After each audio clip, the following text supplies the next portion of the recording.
As an avid film enthusiast, I watch a lot of movies. However, film is not my only passion. I'm also a major sports fanatic. Sometimes, when the two of them cross over, it gives me this feeling inside that nothing can equate to. With the 2024 World Series upon us, I thought this would be a perfect time to make a video combining my love for sports, specifically baseball, and film.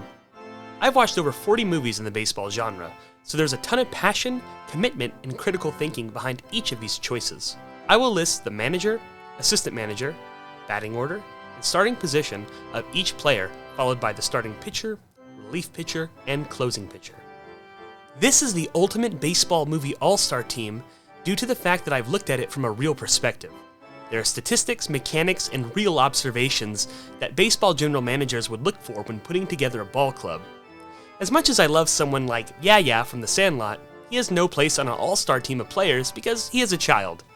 This team contains truly the best of the best in my opinion, with the in-world stats from the source material listed for some players. To be on this team, the only rule is that each player must be fictional. There will not be any real players who are portrayed in movies on this team, so don't expect to see Babe Ruth from The Pride of the Yankees on this team, though he did a wonderful job portraying himself in that flick. Manager, Lou Brown. Well, you may run like Mays, but you hit like shit. How can you not love Lou Brown? He is the salt-of-the-earth baseball manager. Cleveland's owner, Rachel Phelps' biggest mistake was hiring Lou Brown. Her mission was to create the worst team in baseball, and I truly believe her plan would have worked, but she underestimated how great Brown's coaching abilities truly are. Former manager of the AAA minor league baseball team, the Toledo Mud Hens, Brown is a seasoned consummate of the diamond. Though he was working at Tire World at the start of the movie, all of his dormant knowledge on baseball clearly did not go anywhere. I can say with confidence that Brown is the reason this team actually starts winning. I don't think any other manager would display the patience and respect Brown does with Cleveland. He is honest, whip-smart, and will admit when he's wrong. He makes the right calls and substitutions when he needs to. He knows the game better than most, and he brought Cleveland from the worst record in baseball to a division-winning victory over the New York Yankees. He's the exact kind of grizzled leader that a ball club needs to succeed. Bench coach, Uchiyama.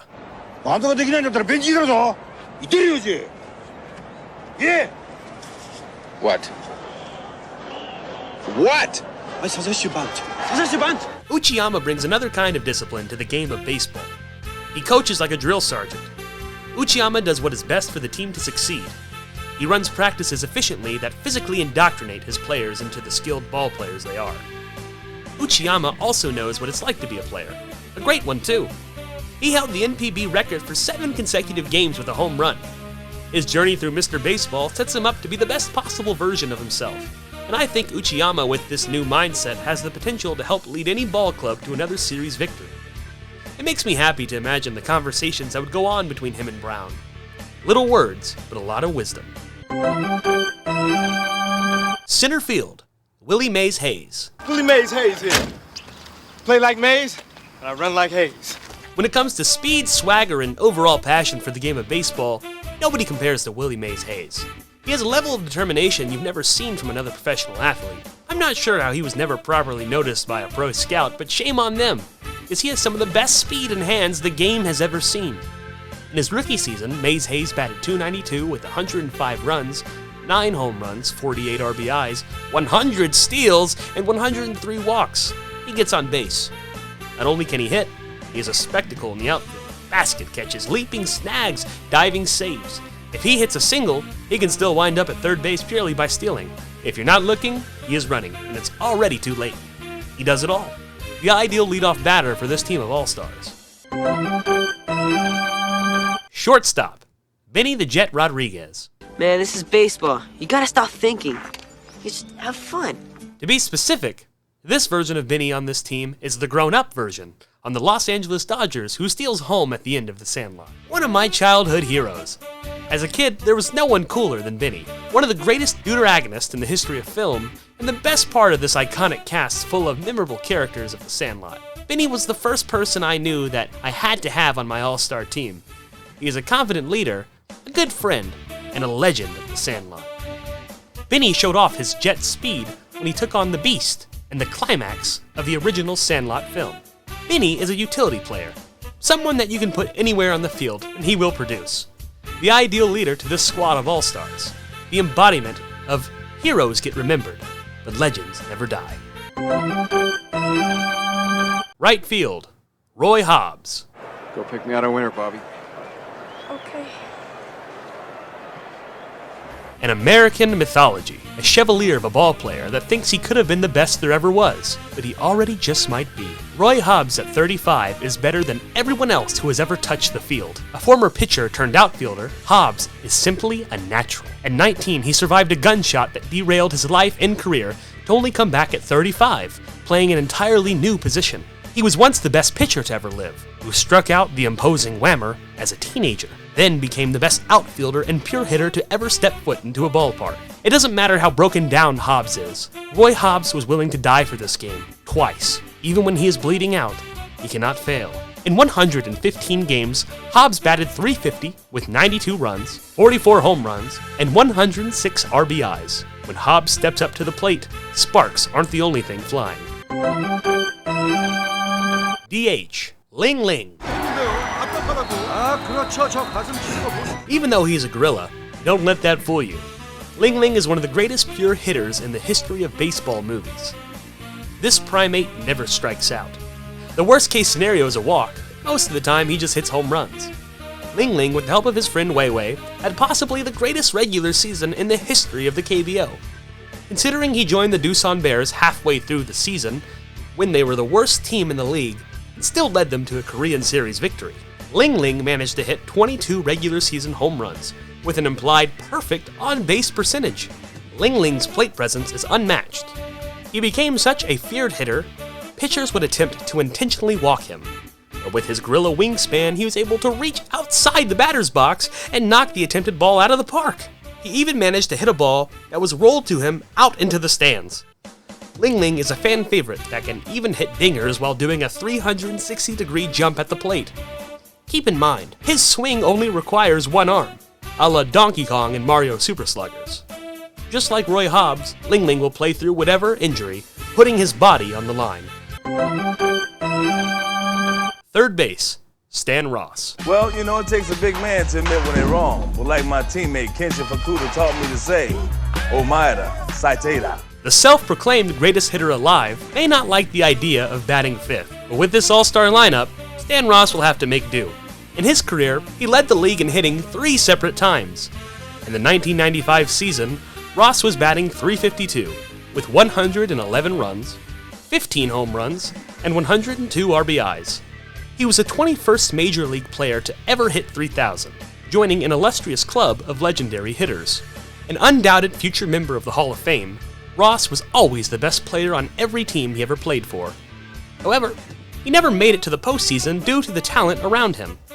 By putting him with this group of all-stars, his inner competitor will come out, which will lead to the best version of Stan Ross there ever possibly could be. Second base, Marla Hooch. Who's gonna take care of you? Cook for you, help me take care of the equipment. Don't you worry about me. You're gonna play baseball. The switch-hitting beast. Marla Hooch sparks even more life into the middle of this lineup. With an eye like Joe DiMaggio, Hooch can hit with the best of them. She has the ability to read the pitcher and put the ball on either side of the field she pleases. Her visualization outmatches any competition she ever faced in the AAGPBL. Trained to play the game since she was a small child, Hooch already has years of experience in the game for such a young star. If she wasn't a woman, she would be in the majors, no question. Though Hooch stepped away from baseball, ending up with the happy life she always deserved, I know that if she played for the Peaches in the World Series, there was no chance that the Bells would have won. Hooch has a place on any team and can make a difference at any spot in the lineup. First base, Jack Elliott. Baseball's a game. Games are supposed to be fun.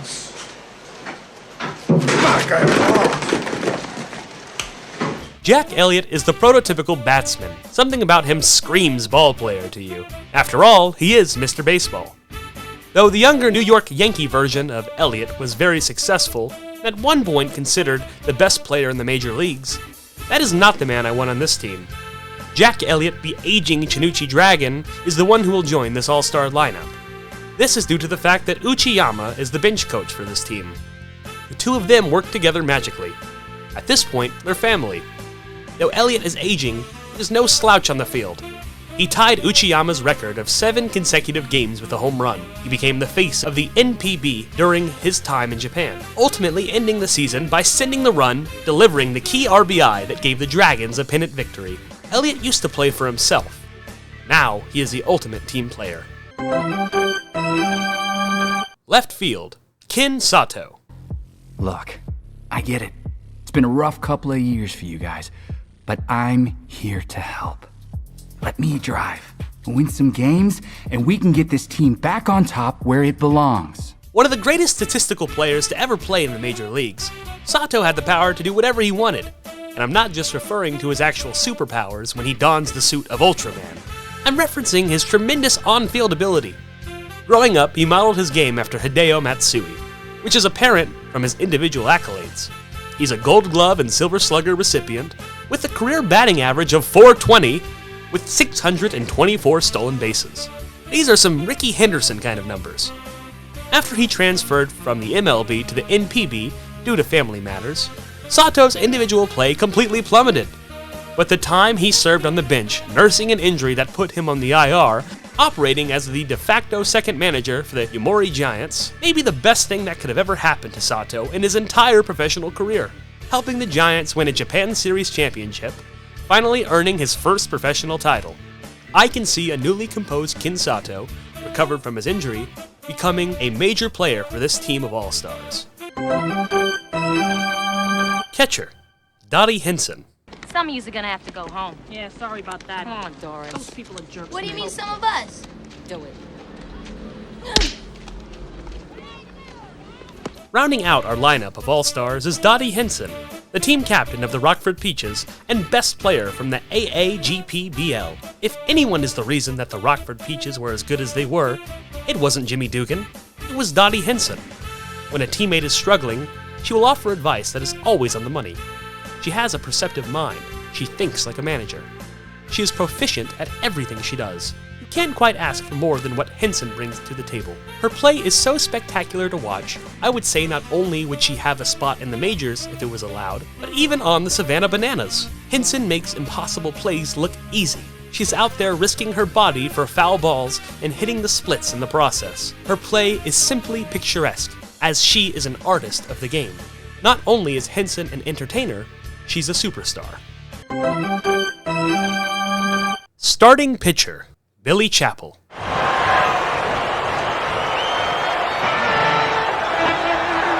Clear the mechanism.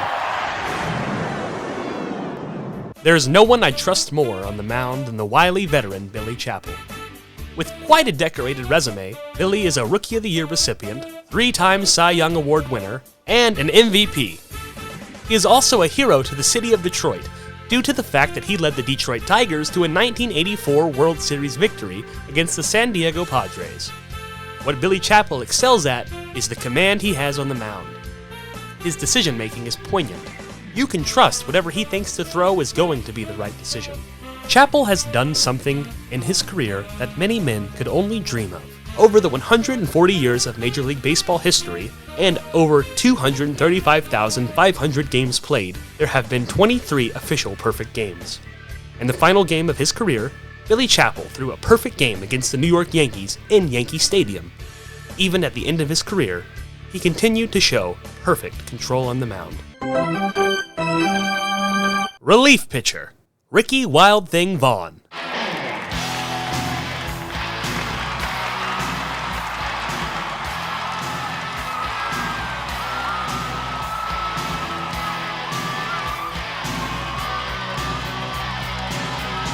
Ricky Vaughn strikes fear into the minds of opposing batters. Coming out of the bullpen, Wild Thing throws gas. With a fastball ranging between 96 to 101 miles per hour, in high-stakes circumstances, he is proven to be unhittable. In the divisional championship game against the New York Yankees, Vaughn struck out Triple Crown winner Clu Haywood, who that season was batting .341, hit 48 home runs, and 121 RBIs. He struck him out with 3 consecutive fastballs. Vaughn's pitch arsenal also includes a variety of breaking balls, deemed the Eliminator, the Humiliator, the Out-of-Stater, the Hibernator, and most famously, The Terminator, reconnecting the quintessential partnership of Ricky Vaughn and manager Lou Brown. Greatness awaits. With a variety of options at his disposal, bringing in Wild Thing from the bullpen is a sure way to get the fans on their feet. Closing pitcher, Steve Nebraska.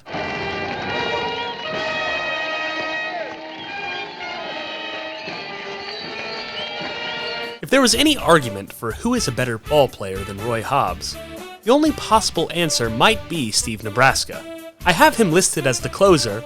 However, he can truly be moved around to any position that this team sees fit.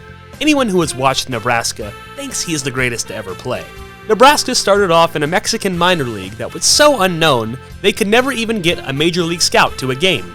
Once he finally was discovered, after one tryout, he was offered a $55 million contract to the New York Yankees.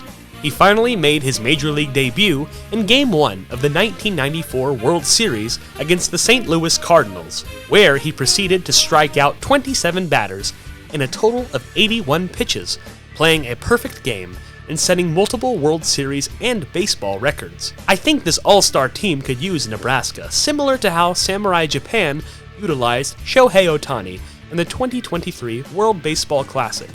He is so good, maybe even too good. I kinda see him as a cheat code in all of this. This team was so much fun to put together. It makes all the hours I've spent watching baseball movies even more worth it. What do you all think of this lineup? I'd love to hear in the comments below. Thank you all for visiting The Lost World.